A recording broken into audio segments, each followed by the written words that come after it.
Time है 2025, वो मेरे हिसाब से मुझे लगता है कि सबसे मनहूस साल है। जब से 2025 लगा है कुछ भी ठीक नहीं चल रहा है।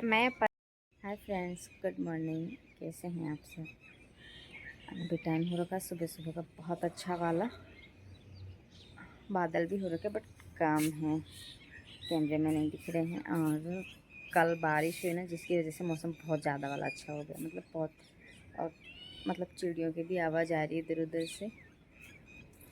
मतलब फर्स्ट बारिश ही बहुत अच्छी खासी जम के हो गई। मैंने रिकॉर्ड नहीं किया क्योंकि हवा के साथ बारिश थी ना, तो उसने परेशान भी किया, तो गुस्सा आ रहा था उस टाइम पर। अब मौसम है ना अच्छा हो गया, तो काफ़ी अच्छा लग रहा है। सब लोग सो रहे हैं, मैं ही उठ के आई हूँ चाय बनाने के लिए। चाय चढ़ा के आई हूँ। और इधर देखो मेरे बेटे के कारनामे। जब भी बोतल आती है हमेशा कुछ ना कुछ कारनामा करना ही है। सारे में कोल्ड ड्रिंक्स बना के रखे। ऐसा मत सोचना कि पी जाए कर जाए, वो इतना ऐसा छोटा तो नहीं है, समझता तो बहुत है, पर बस ऐसे इसने दुकान लगा रखी है कोल्ड ड्रिंक्स की, क्योंकि गर्मियों का टाइम चल रहा है ना, इस वजह से। ये पानी की बोतल है, ये बिस्लेरी की है, और ये है मिरिंडा की, और ये भी पानी की बोतल है। सब में कलर डाल के, फिर शराब और शैम्पू, पता नहीं क्या क्या डाल के बना रखा है। इधर ऑलमोस्ट बन चुकी है मेरी चाय। सुबह सुबह आवाज़ इतनी चेंज क्यों हो जाती है, भारी भारी आदमियों के जैसे। दूध भी गर्म करना है दीदी के लिए। इसमें रख दो, ये काम है। अच्छा, बहुत सारे चावल बच गए हैं रात में। वैसे तो हम ठंडा ना के बराबर खाते हैं, नहीं खाते हैं, तो इतने सारे चावल फिर इसमें अलग से बच्चे के लिए निकाले थे। मैंने कहा कि ये नमकीन चावल नहीं खाएगा तो दही के साथ खा लेगा। तो बोल रहा कि मैं खा लूँगा, फिर भी मेरे को कोई भरोसा नहीं है इन पे, तो थोड़ा सा अलग कटोरी में निकाल देती हूँ। खाए भी नहीं भी खाए, क्योंकि सुबह सुबह नाश्ता भी हो जाएगा और फिर खाना भी थोड़ा सा लेट बनाऊंगी तो चल जाएगा, मुझे टाइम मिल जाएगा और काम के लिए। तो थोड़ा सा निकाल देती हूँ और इनको छोड़ देती हूँ। इधर मैंने ऑयल रख दिया है, सॉरी सही से नहीं दिख रहा है। प्याज कट कर ले, मैं ज़्यादा नहीं डालने वाली कुछ, क्योंकि भांजी है, बच्चा है, वो जितने भी चीज़ें डालोगे, क्या बोलते हैं, मिर्ची और कुछ वेजिटेबल्स वगैरह, तो वापस निकाल देते एक एक चुन चुन के, तो फिर कुछ मतलब ही नहीं है। हम 3 ही है खाने वाले, तो मैं इनको छोंक देती हूँ।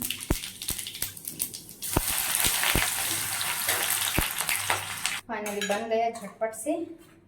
और सुबह सुबह का मौसम भी काफ़ी अच्छा हो रखा है, क्योंकि कल बारिश हो गई थी ना, तो इतना ज़्यादा वो नहीं, बाकी बहुत भयंकर वाली गर्मी में खाना तो मुश्किल हो जाता। तो मैं लेके चलती हूँ। बेटे के लिए भी थोड़ा सा निकाला है, पता नहीं खा ले, नहीं खाए तो अब उसके मूड पे डिपेंड करता है। और नहीं खाएगा तो ये दही चावल है, थोड़े से इतना सा खा लेगा ना, तो कम से कम 10-11 बजे तक टाइम निकल जाएगा। अभी तो 7:30 बजे हैं। फ्रेंड्स, गुड मॉर्निंग, जोहार आप सभी को। कैसे हैं आप सब? उम्मीद करती हूँ कि बहुत अच्छे होंगे। और मैं भी ठीक हूँ। मेरा नाम है रेखा और आप सभी का स्वागत है मेरे इस चैनल में। एंड मैं पूरे 13 या 14 दिन बाद ब्लॉगिंग कर रही हूँ। वैसे शॉर्ट्स वगैरह एक आध बीच में बनाए थे और बाकी पहले के बने हुए थे। बाकी ब्लॉग के लिए पता नहीं चल ही ऐसा रहा है देश में माहौल, जिसकी वजह से भी मन नहीं करता। और ऊपर से गर्मियाँ इतनी ज़्यादा वाली हो रखी थी, बहुत ज़्यादा वाले, तो थोड़ा सा कैमरा उठाती, थोड़ा बहुत रिकॉर्ड करती और फिर वापस उठाने का मन ही नहीं करता। तो ये सब कुछ था। और इसी बीच में ससुराल भी जाना हो गया, तो ससुराल में तो सवाल ही पैदा नहीं होता, मतलब सवाल ही पैदा नहीं होता कि कैमरा उठा के बात करूँ मैं।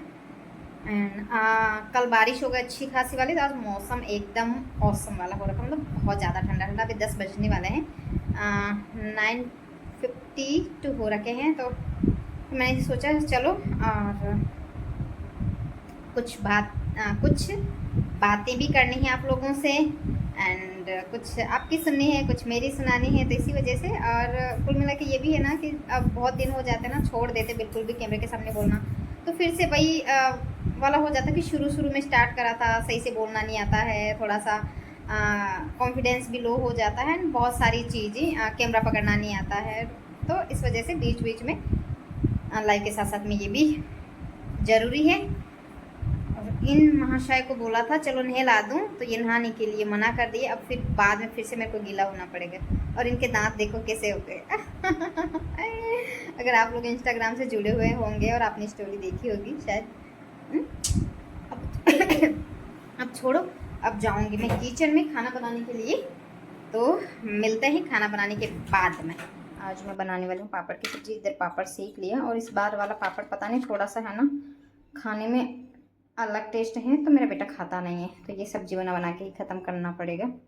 अंडे को भी फेंट लिया है, और अब मैं खाना बनाने के बाद ही मिलूँगी, क्योंकि जितना टाइम खाना बनाने में लगेगा इतनी देर में मैं मतलब एक क्लास भी पूरी हो जाएगी, तो वीडियो चालू करके रख दूँगी, सुनती जाऊँगी, देखती जाऊँगी और खाना भी बनाती जाऊँगी। तो खाना बनाने के बाद ही मिलते हैं, क्योंकि टाइम काफ़ी सारा चला जाता है, फिर मैं बाद में और कुछ काम बढ़ जाता है, जिसकी वजह से मैं पढ़ाई के लिए बिल्कुल भी टाइम नहीं मिलता।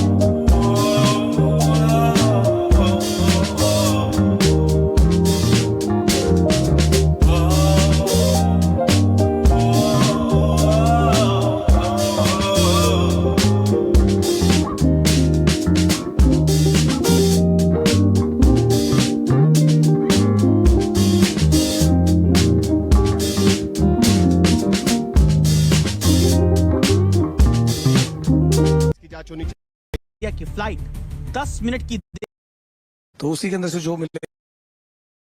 ये सीट एकदम गेट के पास थी। शायद यही बात उन्हें नई जिंदगी देने के लिए सबसे बड़ी संजीवनी साबित हुई।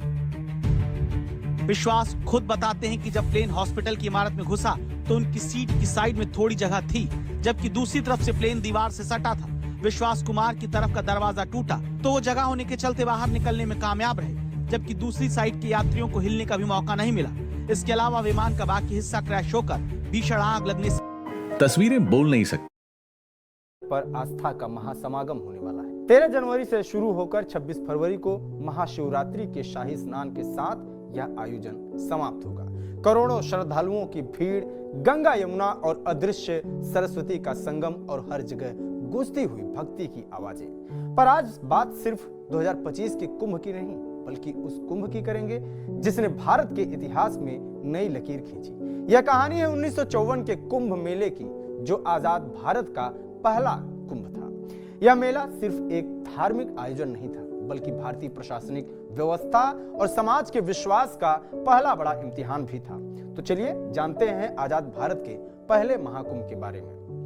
1954। गुड इवनिंग फ्रेंड्स, शाम का मौसम है ना बहुत अच्छा लग रहा है, और अभी सनसेट नहीं हुआ फिर भी ठंडा लग रहा है, क्योंकि मैं बता ही चुकी हूँ आगे कि हाँ कल मतलब जम के अच्छी खासी वाली बारिश हुई थी, जिसकी वजह से और हमारा गांव शहर जो भी कह सकते हैं वो भी बहुत प्यारा लग रहा है। मेरा तो नहीं है, बट मैं यहाँ पे रहती हूँ तो ऑब्वियसली मेरा ही है काफ़ी सालों से। एंड थकान इतनी ज़्यादा हो गई है ना कि ऊपर ही चढ़ के आई हूँ थोड़ी सी सीढ़ियाँ, बट ऐसा लग रहा है कि मैं बहुत बड़ा पहाड़ तोड़ के आई हूँ। पता नहीं क्यों मेरा वेट है ना बढ़ता ही जा रहा है। बाकी मैं खाती बहुत कम हूँ, 2 टाइम का खाना खाती हूँ, हाँ ज़रूर कुछ बीच बीच में खाती रहती, पर खाना बहुत कम खाती हूँ, फिर भी मेरा वेट बढ़ता ही जा रहा है। और हाँ एक गलती कर रही हूँ, जो कि काफ़ी टाइम से पहले घर पे चली गई। मायके में इतना ज़्यादा आलस होता ही है लड़कियों का, एंड फिर ससुराल में भी ऐसा कुछ नहीं है। ससुराल रहो मायके रहो मेरा वेट बढ़ ही जाता है यहाँ के मुकाबले तो। और फिर वहाँ पे जाने के बाद यहाँ आई तो रोज़ सोचती हूँ कि है ना आज मैं करूँगी, फिर सोचती हूँ चलो यार कौन परेशान हो, कल से स्टार्ट करेंगे। ऐसे कर करके ना बहुत सारे दिन निकाल दिए हैं, अब तो करना ही पड़ेगा। कल से तो पक्का करूँगी। अभी तो मैंने कुछ खा पी रखा है, कुछ क्या बहुत सारा खा पी रखा है, तो अब नहीं कर सकता, कल ज़रूर करूँगी। एंड हाँ मैं कुछ बात करने वाली थी, जो कि बहुत दिनों से मैं सोच रही थी कि मैं इस टॉपिक पे बात करूँ। एक टॉपिक हो तो बात करें, इतनी सारे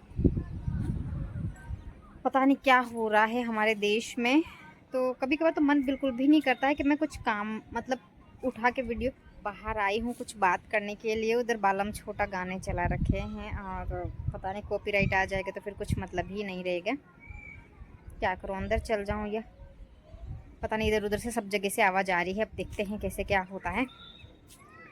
और हाँ कि जब से मैं पैदा हुई हूँ, जब से मैं समझने लगी हूँ, उसके बाद से अब तक का जो टाइम है 2025, वो मेरे हिसाब से मुझे लगता है कि सबसे मनहूस साल है। जब से 2025 लगा है कुछ भी ठीक नहीं चल रहा है। मैं पर्सनली मेरी बात नहीं कर रही हूँ कि मेरे साथ अच्छा नहीं हो रहा है, मैं पूरे देश की बात कर रही हूँ। वैसे तो आप सभी लोगों को पता ही है कि हमारे देश में क्या चल रहा है, क्या नहीं चल रहा है। वैसे देखा जाए तो कुछ भी सही नहीं चल रहा है। मैं क्या करूँ, नीचे ही चल जाऊँ क्या? और हाँ, जो मैंने क्लिप लगाई करी है, वो तो मैंने कहा चलो ऐसे लगा दी करी, पर वैसे देखा जाए तो कुछ भी अच्छा नहीं चल रहा है। बहुत सारी चीज़ें मैंने तो बहुत 3 ही चीज़ें लगाई, बाकी इतने सारे कांड हो गए। ट्रेन हादसा, फिर महाकुंभ वाला हड़कंप मच गई थी वो वाला, एंड अब सबसे बड़ा ये फ्लाइट वाला, और उधर बहुत सारे जगह रेप वाला, और हर एक दिन कोई पति पत्नी को मार रहा है तो कोई पत्नी पति को मार रही। पता नहीं क्या ही चल रहा है। पता नहीं, कई बार सोच के है ना दिमाग ही काम नहीं करता कि क्या ही करना है यार। कल का भी नहीं पता है कि कल हम बचेंगे या ना बचेंगे। और वैसे मतलब ऐसे भी डेथ बहुत ज़्यादा हो रही है। जैसे मेरी एज के जो लोग हैं, लड़के हैं, उनकी भी पता नहीं क्यों इतनी, मुझे लगता है कि कोविड के टाइम में भी नहीं हुई होगी। पता नहीं कोई बैठे बैठे अटैक आ रहा है, क्या हो रहा, कुछ भी समझ में नहीं आ रहा है। ऐसे लोग ख़त्म हो रहे हैं ना बहुत ही ज़्यादा। गाँव में से भी रोज़ सुनने को मिलता है, कभी किसके क्या हुआ, कभी किसके क्या हो गया। ऐसे अभी कुछ टाइम पहले मैं गांव गई थी, उस टाइम मेरे भी मतलब मेरा खास जीजा तो नहीं, पर मेरे मामा की लड़की, खास मामा की लड़की के हस्बैंड 2-3 महीने अप्रैल में ऐसे कुछ तो उनके बेटे की शादी हुई थी। और अभी अचानक से पता नहीं क्या हुआ, हॉस्पिटल भी नहीं ले जा पाए, रास्ते में जाते जाते उनकी डेथ हो गई। तो ऐसे भी, और ये मुस्कान सोनम, और पता नहीं बहुत सारे तो केसेस चल ही रहे, ये कांड चल ही रहे हैं। और पता नहीं कैसे क्या चलेगा, कुछ समझ ही नहीं आ रहा है यार। कोई बचेगा भी या नहीं बचेगा, कितना पाप बढ़ गया है इस धरती पे। पता, हम वहाँ माउंट आबू गए थे, वहाँ पे एक आश्रम, मतलब एक गार्डन बना हुआ था वहाँ पे। शायद वो ब्रह्मा कुमारी वाले होते हैं ना, वैसे वाइट कपड़े पहन रखे थे। जेंट्स भी थे, लेडीज़ भी थी। तो वहाँ पे ऐसे ही बता रहे थे, मतलब काफ़ी अच्छे से समझा रहे कर रहे थे। हम 15-20 मिनट वहाँ पे देखे करे तो मन को भी बहुत ज़्यादा शांति मिले। तो वो बोल रहे थे कि लास्ट कलयुग चल रहा है और इसमें ऐसे ऐसे कांड होंगे जो आप सोच भी नहीं सकते हो। फिर उसके बाद में मतलब पहले जैसे सतयुग आएगा, फिर द्वापर युग आएगा, फिर उसके बाद में कौन सा आता है वो, फिर ऐसे कलयुग। तो ऐसे अभी तो कम है, आगे आगे देखो होता क्या है। तो मतलब इमेजिन भी नहीं कर सकते। इतना तो सच में ऐसा ही लग रहा कि ऐसा हो ही रहा है हर एक। अब कोई पति पत्नी पे ना भरोसा कर सकता, ना पत्नी पति पे नहीं कर सकती है, पता नहीं। और ये जो बड़े बड़े हादसे हो रहे कर रहे हैं, ये तो अलग ही हैं। तो मुझे लगता है कि 2025 है ना, सबसे मनहूस साल है। ये पता नहीं कब जल्दी से ख़त्म हो जाए, या फिर जो चल रही ये चीज़ें स्टॉप हो जाए यार। कभी कभी लगता है कि कुछ भी नहीं है, दिमाग एकदम से है ना रुक सा जाता है कि पता नहीं अगली बार, मतलब 1 सेकंड बाद हम सांस ले भी पाएंगे या नहीं ले पाएंगे। तो बहुत ही ज़्यादा यार, कुछ भी करने का मन नहीं करता ऐसे में। और फिर ये बाकी चीज़ें तो चल ही रही है। और ये एरोप्लेन वो क्रैश हो गया, उसने तो पूरे देश को हिला डाला है। हर रोज़ इंस्टाग्राम खोलो, यूट्यूब खोलो, फेसबुक खोलो, बस वही चीज़ें आती रहती। तो सोच के सुन के दिमाग ख़राब बहुत ज़्यादा वाला हो रखा है। तो सब लोगों से मैं तो यही कहना चाहूँगी कि सभी लोग आपस में प्यार से रहे, मिलजुल के रहे, किसी से भी नाराज़गी नहीं रखें करें यार। कल क्या होगा किसी को नहीं पता, कल हम होंगे भी या नहीं होंगे। बस ये जलन ईर्ष्या वगैरह है, इनको कम करके जितनी भी ज़िंदगी है, 1 दिन की या 1 सेकंड की है, कुछ भी नहीं कह सकते, हंसी खुशी सबके साथ में गुजारे करें। किसी पे ये नहीं रखें कि भाई इसके पास इतना है, मेरे पास क्यों नहीं, इसके साथ ऐसा हो जाए वैसा हो जाए, ऐसा वाला नहीं रखें। सब यहीं का यहीं धरा का धरा रह जाना है, कुछ भी साथ लेके नहीं जाना है। 1-1 सेकंड का नहीं पता तो क्या ही। तो बस अब क्या ही बोलूँ मैं, आगे कुछ बोलने का मन भी नहीं कर रहा है। और चलो बाय बाय।